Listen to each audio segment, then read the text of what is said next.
au nom puissant de Jésus-Christ, par le précieux sang de Jésus-Christ, l'agneau sans tache. Dieu le Père, Dieu le Fils, Dieu le Saint-Esprit, Trinité sainte, un seul Dieu, je te remercie pour toute âme qui me suivent en ce moment. Mon Dieu, accepte mon remerciement, car tu es le seul roi qui nous gouverne et qui soit miséricordieux envers nous. Oh mon Dieu, je te remercie parce que tu ne permettras jamais à Satan de régner sur nous. Au nom puissant de Jésus, mon Dieu, je te remercie.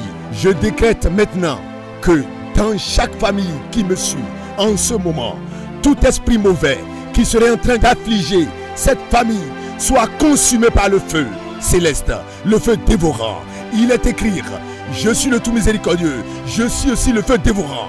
Que tout esprit mauvais soit consumé par le feu dévorant. Je déclare par l'autorité de Dieu, car il est écrit, étranger, éloigne-toi et crée leur place. Où que l'esprit mauvais se cache, dans ton corps, ton travail, dans ton business ou dans ta famille, je déclare que l'esprit céleste les fasse sortir. Je parle en vertu de l'autorité de Dieu qui se sert de moi en ce moment précis. Tu ne seras jamais affligé à partir du moment où tu regardes ce film. Tout mauvais esprit qui se trouve dans ta maison, que l'esprit de Dieu le fasse sortir au nom puissant de Jésus-Christ. Le fasse sortir. Oh Père, toi qui décrètes que le soleil brille demain, décrète que notre famille connaisse bénédiction et grâce. Alors que vous regardez ceci, je vous souhaite de connaître le bonheur, que la grâce de Dieu soit avec vous. Telle est la puissance de Jésus-Christ. Amen.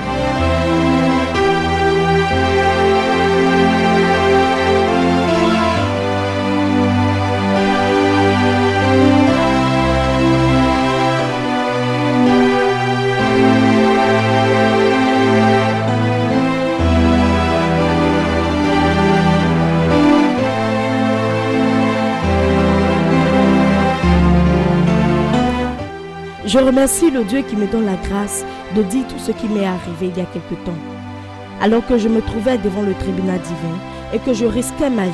Et je remercie les ministres de Dieu en vérité et en toute droiture, les gens comme le pasteur Adeboye de l'église chrétienne rachetée, le docteur Daniel Okuya, fondateur de la montagne de feu, le prophète Alomoleya de l'église apostolique du Christ et d'autres que Dieu connaît et que je ne peux mentionner. Je m'appelle Adesewa Kolaweli. Dans ma vie dans l'invisible, je me nomme Berikacha, ce qui signifie l'enfant impitoyable. Je viens d'Odomessi, dans l'état d'Ondo, près de la rivière Ilaj. Ceci est mon conseil à tous ceux qui m'écoutent. Je voudrais que vous m'écoutiez très bien, afin que mon expérience dans le monde irréel puisse vous servir de leçon. Je prie pour toutes les femmes enceintes, afin qu'une fille aussi terrible que moi, Adesewa, ne vienne pas dans votre maison, car je suis source de malheur pour ma vie. Je ne suis belle que de l'extérieur. Mon intérieur n'est qu'épine. Je prie que les yeux qui me suivent en ce moment ne soient pas aveugles. Moi, Adesewa, j'ai rendu nom Dieu aveugle dans le passé. Je prie aussi que mes auditeurs ne soient pas sourds, parce que j'ai rendu plusieurs oreilles sourdes en y versant de l'huile chaude. Aucune personne malveillante ne versera d'huile chaude dans vos oreilles. Je conseille aux femmes enceintes de ne pas sortir dans l'après-midi aux environs de 13 h. Ma mère est commerçante et va d'une ville à l'autre. Un jour, autour de 13 h, heure à laquelle nous sortons d'habitude, je me reposais et m'amusais à côté d'un bananier.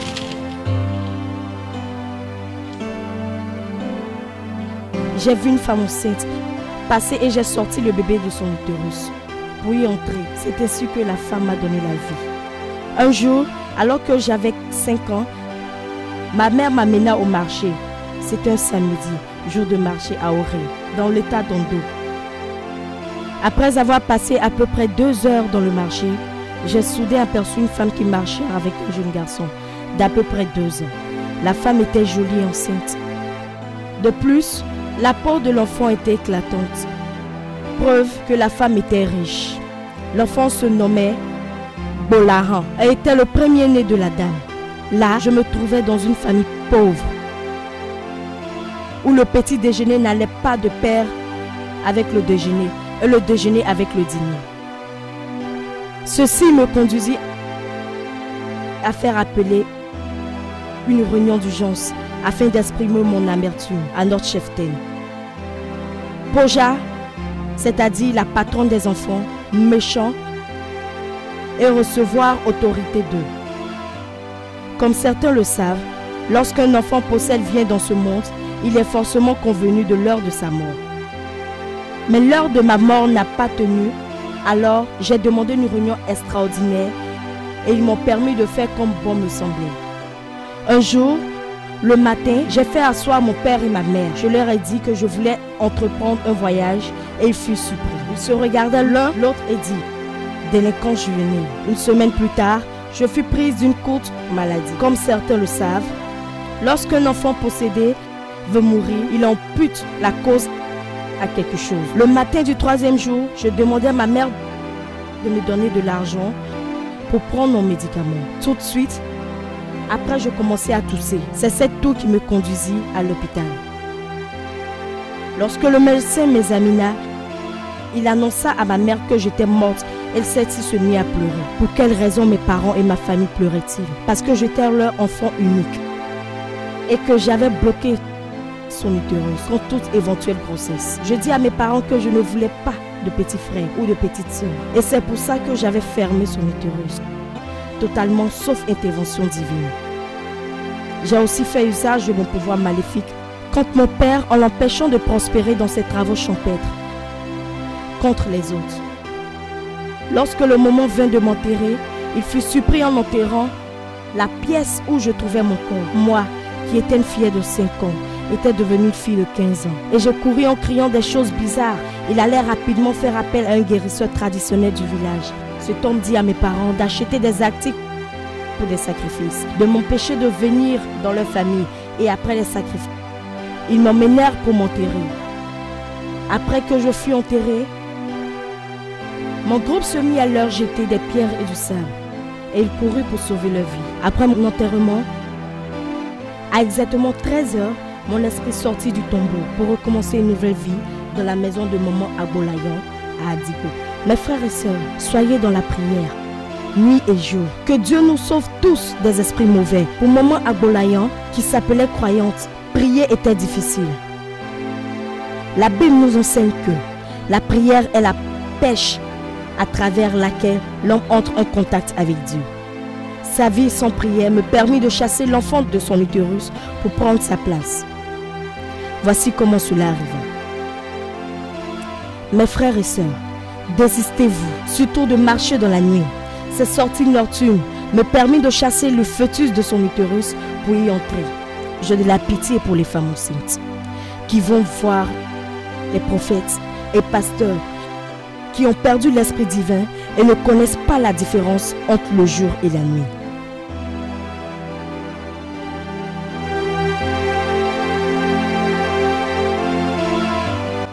Ma mère allait voir le pasteur de son église pour qu'il prie sa grossesse, afin que tout se passe bien jusqu'à l'accouchement. Ignorant qu'il n'était qu'un faux pasteur, qu'il ne savait même pas le genre de bébé qui se trouvait dans son utérus, et continuait à prier pour un accouchement paisible. En conclusion, c'est ainsi que ma mère me donna la vie. Que Dieu nous sauve de tous ces esprits mauvais. Je commençais donc un jour dans le village de Dikpo, alors que j'étais au cours primaire, à l'école primaire baptiste de notre village. Je me battis un jour avec un camarade de classe et mon maître, M. Temidayo Bansi, me fouetta. C'était triste et me résolut à le punir. Cette nuit-là, mon groupe et moi le punîmes sévèrement. Depuis lors, mes enseignants eurent peur de me punir. Je me servis de cet esprit maléfique contre mon frère aîné, Bolahan. Il fut malade de sa maladie, était grave, au point que le médecin dit à ma mère d'aller voir un guérisseur traditionnel.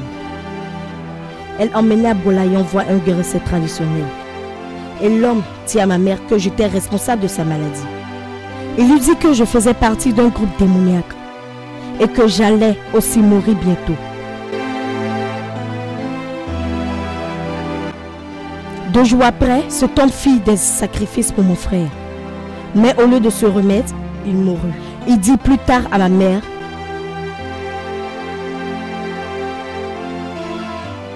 de m'emmener pour une séance de délivrance. Je ris parce que l'esprit maléfique ne peut pas chasser un autre esprit maléfique. Le guérisseur traditionnel offrit des sacrifices pour me sortir de ce groupe maléfique. Mais il fut surpris parce que nous lui livrâmes une dure bataille et le punîmes sévèrement. J'implore tous les parents de toujours prier pour les enfants afin que celui d'entre eux qui vous combattrait par des esprits maléfiques soit à tout prix empêché par Dieu d'entrer dans votre famille. Moi, à Tessewa, j'ai puni ma mère de diverses manières. Je l'avais empêché de faire des gains dans son commerce. Je l'ai fait pleurer sans raison. Un jour, elle m'envoya faire une commission et je régignai en tapant du pied sur le sol. Elle me donna un coup sur la tête, sans savoir que c'était sur le point de ma puissance. Je me fâchai et la regardai. Elle tomba et eut une fracture de pied. Elle pleura sans savoir que j'en étais la cause. Par la suite, mon groupe dansa dans des coquilles d'escargot et s'en servit pour recueillir ses larmes, dont nous nous servimes plus tard comme boisson au cours de nos réunions. Lorsque j'eus fini mon école primaire, la jeune sœur de ma mère vint un jour demander que j'aille rester avec elle à Lagos. Pendant que plusieurs mois, je dérangeais la bonne marche de son commerce. Elle alla consulter un prophète à Chacha, nommé prophète Goké. Le prophète lui dit que c'était moi qui l'empêchais de faire des recettes. Il dit à ma tante de m'emmener afin qu'il me délivre de l'esprit malin qui m'animait. Elle m'emmena donc pour la séance de délivrance, sur la bordure de la rivière, sans savoir que la bordure de la rivière faisait partie de notre domaine. Je ris parce que ce n'est pas possible que l'esprit malin chasse l'esprit malin. Soudain, ils commencèrent à recevoir des coups de mon groupe et ils ne savaient même pas qui les frappait et s'enfuit. Lorsque je faisais partie de ce groupe, je fis beaucoup de mal. Entre autres, nous transformâmes les riches en pauvres. Je plains les hommes cupides qui ont abandonné leur épouse à la maison pour poursuivre les femmes étranges dehors. Vous, femmes au foyer, je vous enjoins de prier sans relâche pour vos époux, car il y a beaucoup d'hommes mariés qui, juste parce qu'ils voient une belle femme, perdent tout contrôle sans même savoir que je suis possédée. J'ai changé les riches en pauvres à travers des rapports sexuels. Tous les hommes qui ont couché avec moi pensaient que je suis une femme normale. Tous les hommes riches avec qui j'ai eu des rapports sexuels sont devenus pauvres. Le prophète lui dit que c'était moi qui l'empêchais de faire des recettes. Il dit à ma tante de m'emmener afin qu'il me délivre de l'esprit malin qui m'animait. Elle m'emmena donc pour la séance de délivrance, sur la bordure de la rivière, sans savoir que la bordure de la rivière faisait partie de notre domaine. Je ris parce que ce n'est pas possible que l'esprit malin chasse l'esprit malin. Soudain, ils commencèrent à recevoir des coups de mon groupe et ils ne savaient même pas qui les frappait et s'enfuit. Doodé, Onirin sont pauvres aujourd'hui en raison de leur rapport sexuel avec moi. J'implore les femmes mariées, aux chauffeurs commerciaux, acteurs vendeurs des barres de fer, acteurs de l'industrie de la musique et du cinéma, de prier sans relâche afin que Dieu enlève le mauvais esprit. Tous les hommes riches avec qui j'ai eu des rapports sexuels sont devenus pauvres.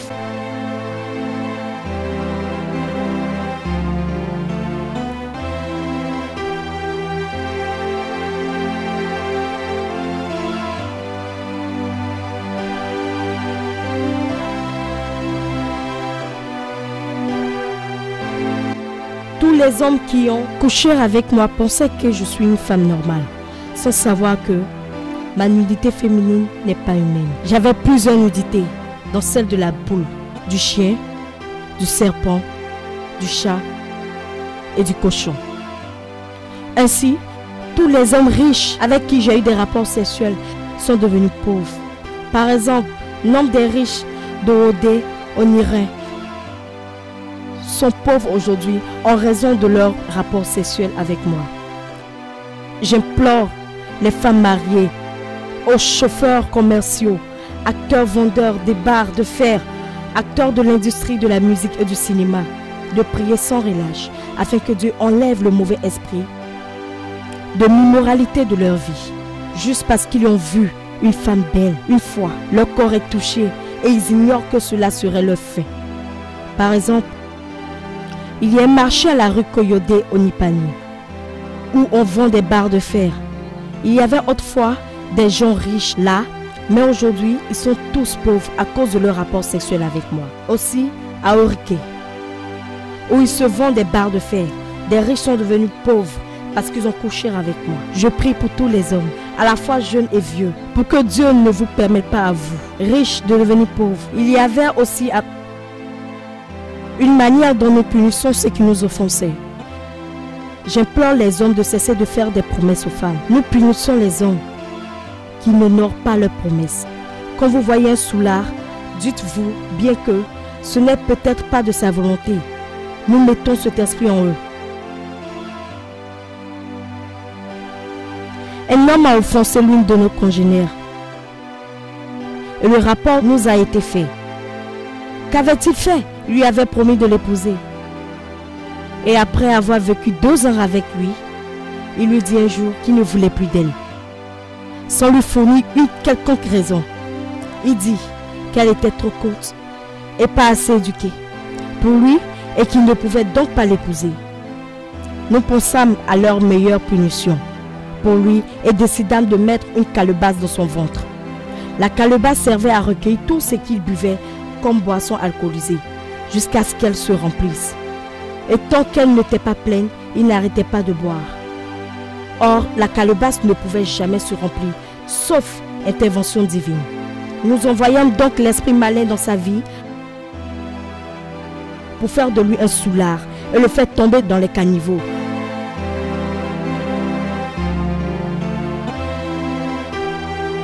Tout son argent fut englouti dans l'alcool et apporta la honte à sa famille.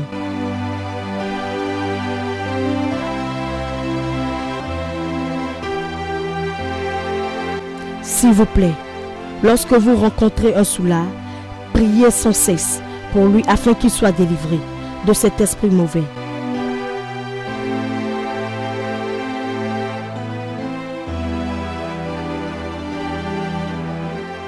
Dans mon quartier, les gens me traitaient de tous les noms, mais j'ai pitié des jeunes gens d'aujourd'hui et des vieux qui, après avoir couché avec moi, se moquaient de moi et me traitaient de noms tels donneuse, chienne, publique, toujours prête.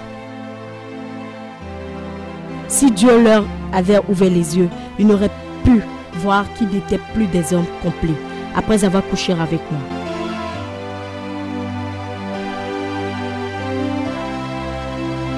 Lorsque j'apportais le sperme dans le pot maléfique, et pourtant ils pensaient être des hommes complets, notre bouche ne nous conduira pas à la pète. Il est toujours mieux de garder ses lèvres closes que de s'immiscer dans ce qui ne nous concerne pas. Des gens se retrouvent dans des problèmes du fait de leur immiscion dans les affaires d'autrui. Je me suis querellé avec un homme à l'abattoir. J'ai débattu du prix de la viande avec un boucher et son partenaire a quitté son étal et s'est mis à m'insulter dans le marché. J'avais si honte. Il me traitera de prostituée au milieu des gens.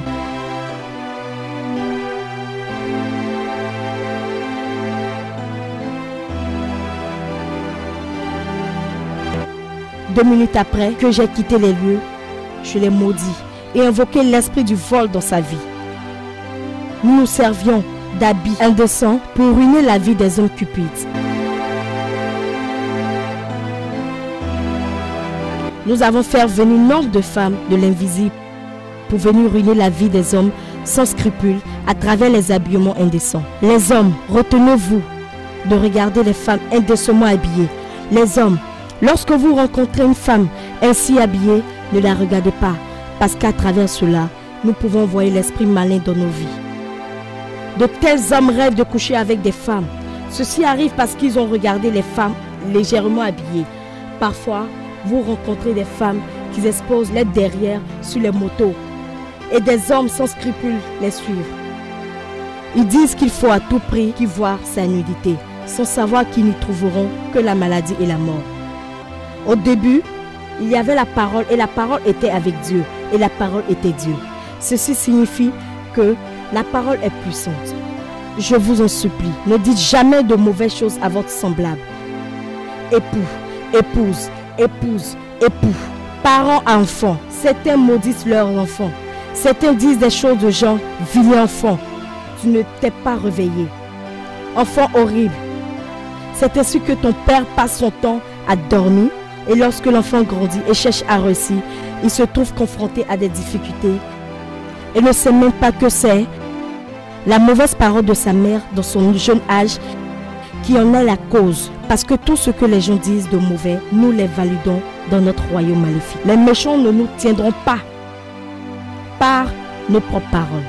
Comment nous gaspillons la vie des gens? Dès que nous avions des besoins de sang dans notre royaume maléfique, nous causons des combats entre deux groupes et faisions ainsi tuer des gens. Par exemple, communauté contre communauté. Je veux vous rappeler les tueries de 1999, c'était l'œuvre de notre royaume. Il y avait aussi les accidents, les crashs d'avions. C'est ainsi que nous prenions la vie des gens. Prier à chaque instant, sans cesse. Comment nous transformions des maisonnées heureuses en logis tristes. C'était souvent triste lorsque je voyais un couple uni et amoureux. J'en voyais l'esprit de contradiction dans le groupe de tels hommes lorsqu'ils n'avaient pas la crainte de Dieu. En me voyant, ils ressentaient comme un besoin de coucher avec moi. Et par cette relation sexuelle, je mettais l'esprit de contrariété, de combat et de haine dans sa vie. C'est la raison pour laquelle bien de mariages ne tiennent plus de 6 mois à 1 an.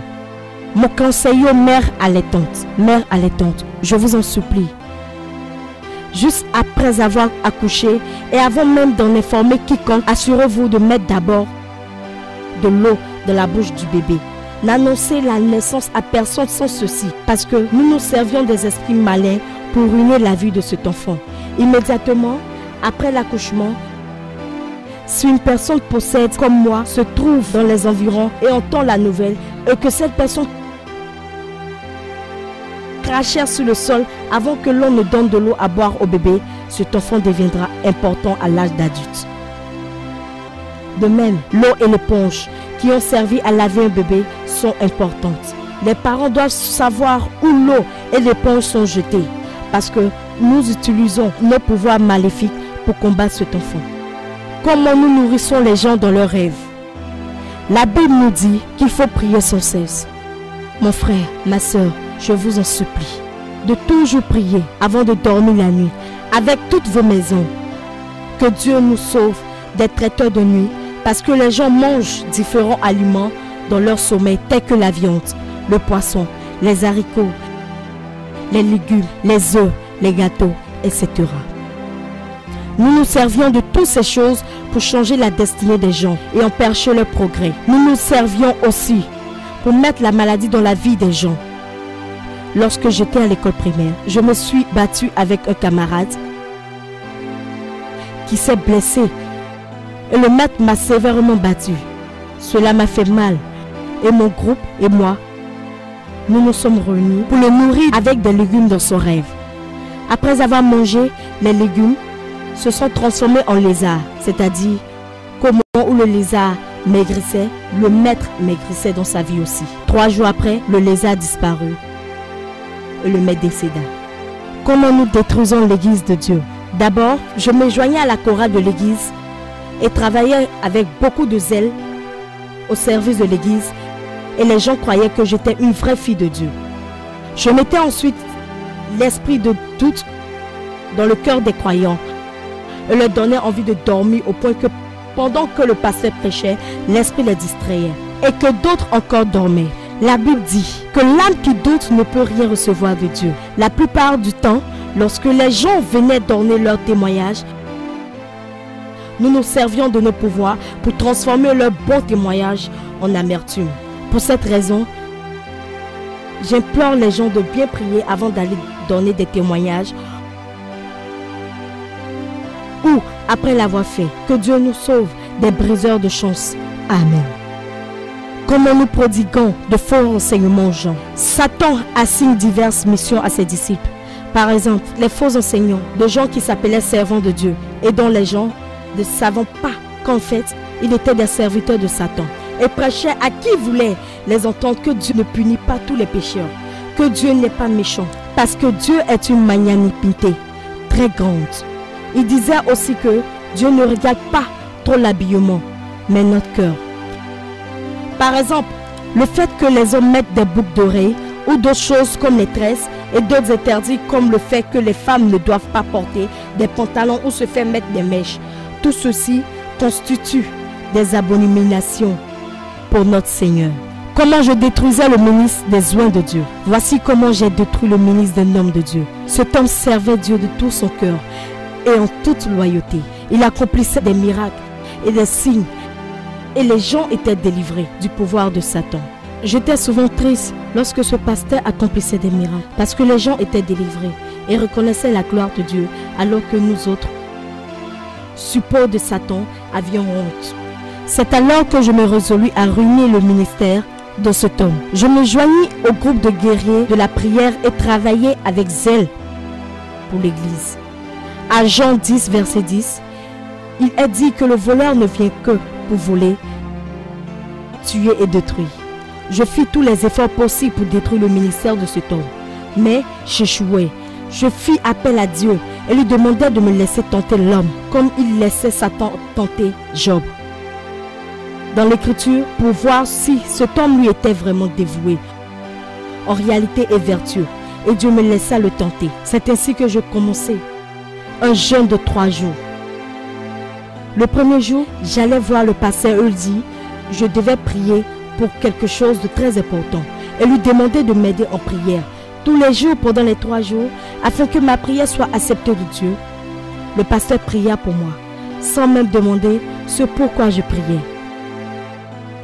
Je priais en fait pour que Dieu lui inspire de l'amour pour moi lorsqu'il me regarderait dans le visage. À la fin du 3e jour, comme il avait prié pour moi, il me regarda, m'embrassa et coucha avec moi dans son bureau. Et c'est ainsi que j'ai détruit son ministère. Comment j'ai rencontré Dieu? Un jour, mon ami m'invita à un programme de renaissance de 3 jours et me dit que le Dieu qui sévère était un Dieu puissant, qui délivrait des liens de mauvais. J'étais triste de découvrir qu'il avait un pouvoir plus grand que le mien. Je décidai de le suivre pour aller jeter la honte sur ce pouvoir plus grand.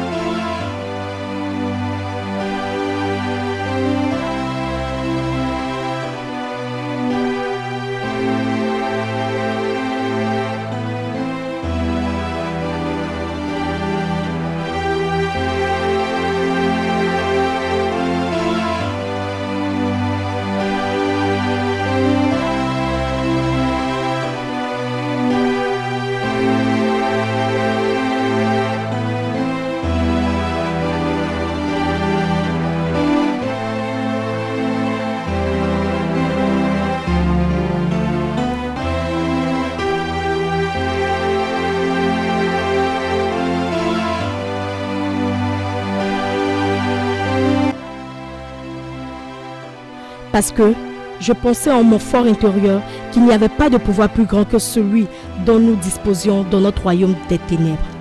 C'est ainsi que je le suivis dans son église et je vis la congrégation en train de chanter. Soudain, un esprit entra en moi qui était plus grand que celui qui m'habitait. Je tombai et les ministres vinrent autour de moi pour prier. Soudain, l'esprit malin sortit de moi et l'esprit divin prit le contrôle de ma vie.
Je m'appelle Emmanuel Kolawale. Je suis originaire d'Ondo State, né de Adeshewa Kolawale.